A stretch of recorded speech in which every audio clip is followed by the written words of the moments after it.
Hey guys, Kentucky Knife Hunter here, and today I am back with a little Ozark Trail knife. I don't even know what it's called. I don't know that it even has a name. It's just an Ozark Trail. I believe this is supposed to be like a Bugout clone, if I'm not mistaken. So you tell me what you think as I flip it back and forth, show it off to you here. So it's got a well, if it's a Benchmade, it'd be called an axis lock. Everybody calls it something different these days, but it's got your axis lock type feature. So got some orange FRN scales, black just regular pocket clip, black coated blade, Ozark Trail on the knife handle, and it says, well, China on that one. I think it says D2 somewhere. Maybe it doesn't say it on the blade. On the package it says it's D2. So take that for what it's worth. So I take all that stuff as far as cheaper knives like that with a grain of salt. I don't know how reliable it is, but I assume it's D2 because they told me it was. And it makes me feel better about it. So that's where we're at with that. The actualness is actually pretty decent. It runs on ball bearings. Whenever you're using this lock, like my Bugout, let me go grab that real quick.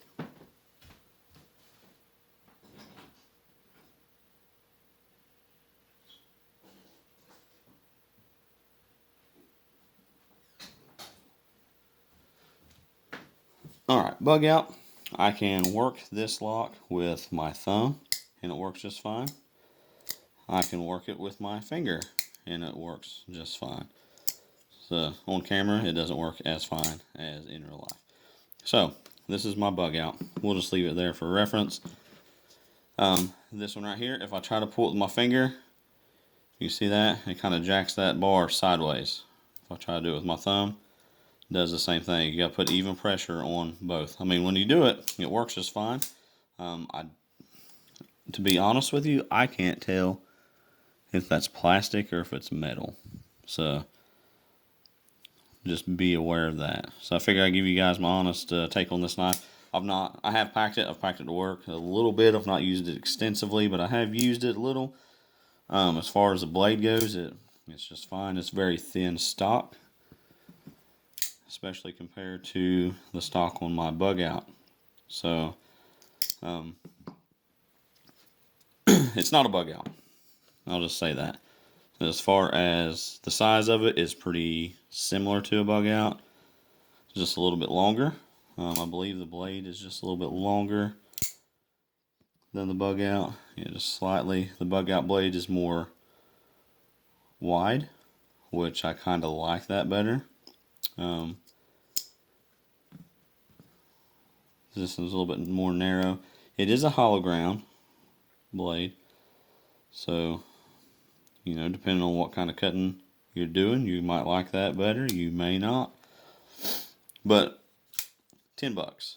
So that's what you can say about this knife. So if you are on a budget, if you don't know that you would like a Bugout, it's like, I don't know that I want to spend 150, 200 bucks on a Bugout, and this is lighter, or the Bugout's gonna be lighter. This does have liners in it, so it's not exactly a Bugout. It is heavier than a Bugout. So it probably weighs about the same as this Bugout with titanium handles. So as far as like the original Bugout with the plastic handles, the Bugout's going to be a whole lot lighter than this one right here is. So,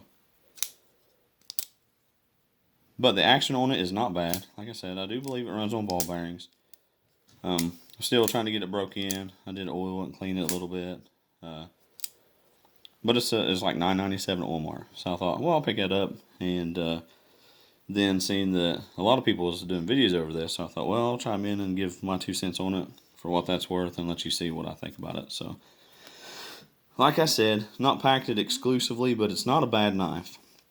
And I would recommend it for $10 just to, throw it in your vehicle, throw it in a backpack, pack it every day if you want to.